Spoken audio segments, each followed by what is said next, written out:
So this is a multi-channel pipette, and it's really great. It has, this one has 8 channels. There are ones with 12 channels as well, and they have spacing that aligns with the spacing of pipette tips, as well as with the spacing of your tubes and of your blocks. So there's a pretty standard spacing that everything works on, and so you're able to transfer multiple channels at once, which is really great. And so there's some things to know about working with the multi-channel though. And so one is that basically how you use it. So this one's a little weird in that we have this weird one where it kind of like you have to go to the 3rd stop to release it. So with most pipettes, you know, there's like a separate thing you do, but here it's like you go to the 1st stop just like normal. 1st stop is when you go in and you suck things out. And then the 2nd stop is where you dispense things, but then this one also has a 3rd stop, which is where you eject things. The way that you adjust the volume on here is you actually just press this down and turn this. Okay, and then it'll lock, so you don't have to worry about that, which is nice, because the ones that don't lock, then you have to constantly be looking and making sure you're not actually twisting it. But so what you want to do is when you're using these tips, it's really important that you're even. And so when you're going down on your tips, you want to make sure you're even. So you don't want to be going at an angle, or else they're not all going to get on right. And so you want to be nice and even. You don't need to press down that hard, but just like press down and then pull out. Make sure that all the tips come out. Like sometimes there's one that's like stuck back or something. No worries. Just come, recoup. So now when you're pulling things up, you also want to make sure you're level. Because if I'm not level when I'm pulling things up, then the volumes are going to be different. But if I'm level, I'm nice and even, I come in and I pull up slowly. And I should look and make sure that all of the lanes are nice and even. Sometimes what you get is you get bubbles, and the bubbles are then going to make it so the volumes are uneven. If you get a bubble, you want to go back in.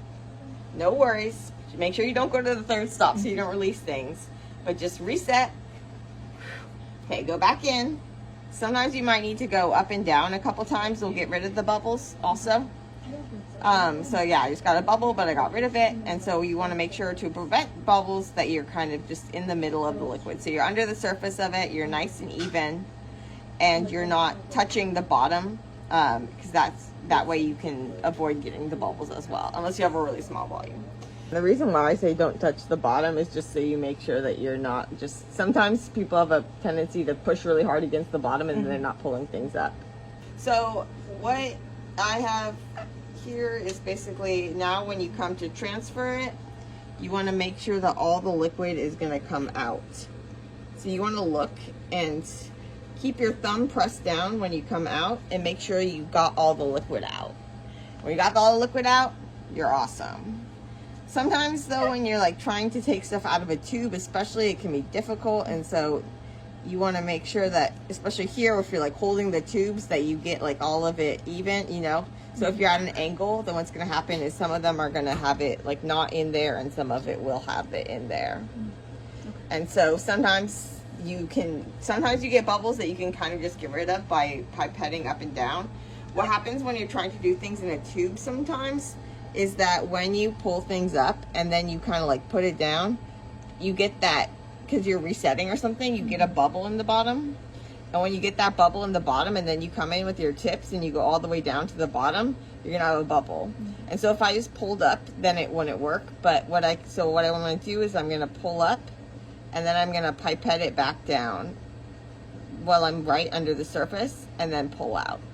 And that's gonna make sure that I don't have those bubbles at the bottom. And now I can come in, I can go right near the bottom and pull out. Yeah, and so you can see that some of it is on the side of the tubes, which is why the volume isn't totally the same as what I put in right now, because some of it was stuck on the side of the tubes. But it's really, really important that when you are doing this, you make sure that you don't have bubbles at like the bottom, because those will affect the volume that you pull up, and sometimes you're just pulling up air. And sometimes when you're trying to optimize it so you get rid of air on this side, then this side comes down. So you just want to be, if you're doing it out of a tube, just make sure they're nice and level. You can do it when it's in like a rack or something too, but then it's harder to see if you actually have bubbles.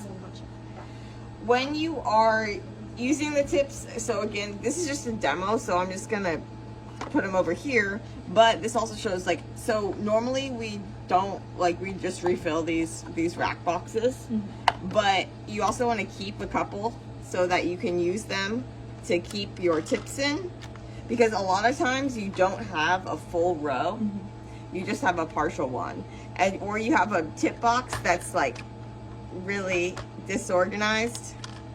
And so you want to basically be able to arrange the tips for the amount you have. And so you can kind of just play around moving things in order to make it so that you have the right number for what you want. Yeah, it'd be easier if we kind of just like remove the box lid maybe. And now we can just kind of move things around. So note that I'm using the edges here just to move things, but I'm doing that so that I have the tips in the middle. That's going to help make it so that you're the most level. And so you're going to have the most even pressure, the most level liquid levels, if you have it so that your tips are in the center when you don't have samples on the other sides.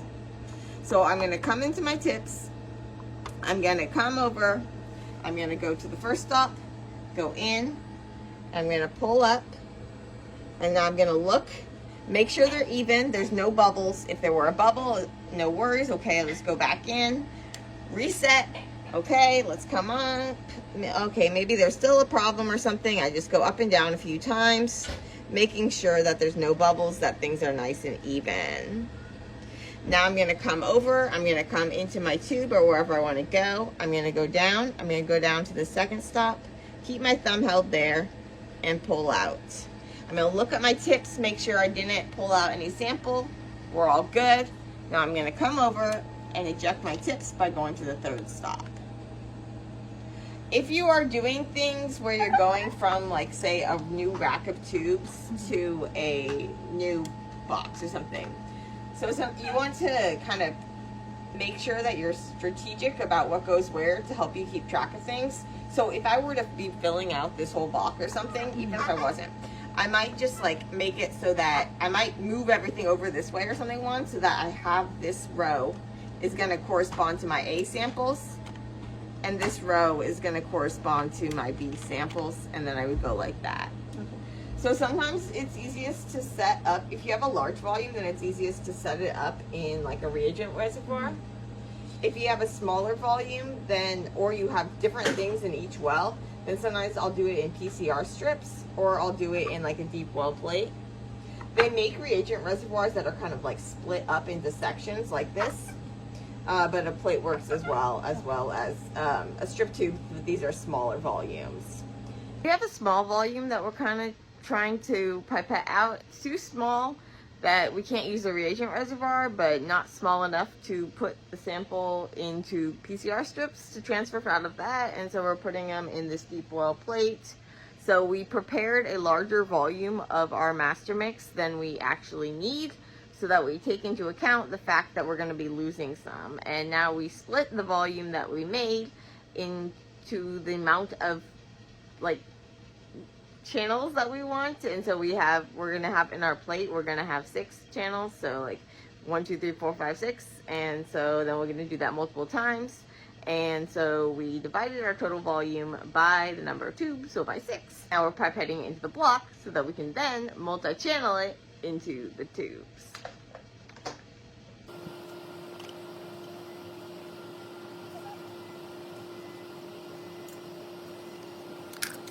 There's these things called cluster tubes, which I really like. They're like giant PCR strips, kind of, but they're really hard to find. One thing to note too about using a multi-channel is you're gonna get more volume loss, so you need to make more liquid. Or because when you have it in the reagent reservoir, when it gets to the bottom, you're gonna have liquid left over, spread over a surface area that you can't actually use. With these reagent reservoirs, you kind of have to have a larger volume than you would in the tubes because you have more space in between. In the tubes, there's space, but here it is not space, it's just continuous. And so there's going to be a bunch of liquid that can't be used, which is why they make them so they're like V-shaped at the bottom, these reservoirs. And if you have the smaller reservoirs, you lose less, but the bigger ones will hold more volume. And then when you're at the bottom, you need to be really, really careful because some of these tips would have enough, and then some of them would not have enough. Also, if you don't have a reagent reservoir, you can use like a pipette tip box lid. And if you do this, you can kind of angle things to get things at the bottom and then go right in at that bottom angle like a V. And if you're doing things in tubes or a block or whatever, you're going to have a little extra liquid in each of the wells because you're going to have less. You're always going to lose volume when you do things. And so you will need to have a little extra in each of those wells. And you're going to lose more than you would if you just had everything in a tube. But if you just had everything in a single tube, you're then going to have to be pipetting into each of the different wells individually. And so you could use something like a repeater pipette, which we saw where you're going to suck up once and then pipette out. But that has to be the same thing, whereas this, you can have it be different things in different tubes and then transfer it all over. And you can do whatever volume you want as long as it's with your pipette, whereas this, you're restricted by the step sizes of your pipette.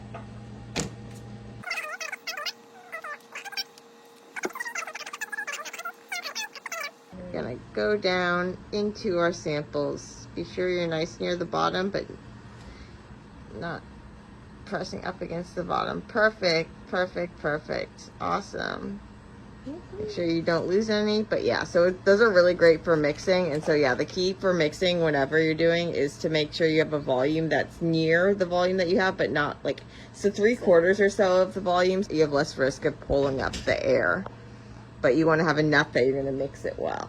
When you mix with the multi-channel too, it's important that you make sure that you don't then have bubbles when you come out. And so you want to keep your thumb down. You want to push all the way out, but you want to do that while you're up, not at the very bottom, or else you're just going to get bubbles and then you won't be able to see those bubbles. And so if you have tubes and stuff, it's good to do a quick pulse spin before you actually go and use them. Make sure that you don't have the bubbles at the bottom that are going to make problems.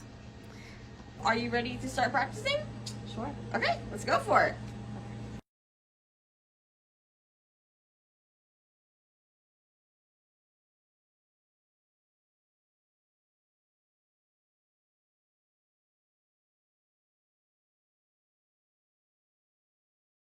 Evened out.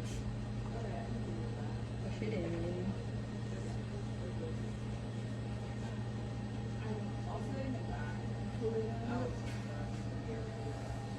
Check.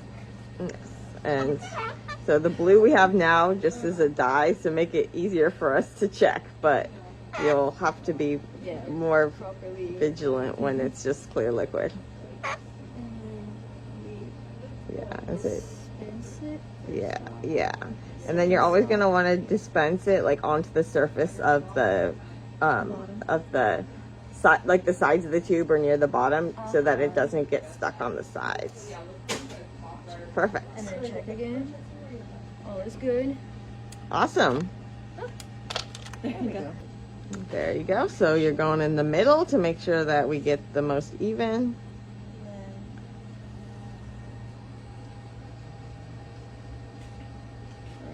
Make sure everything is leveled.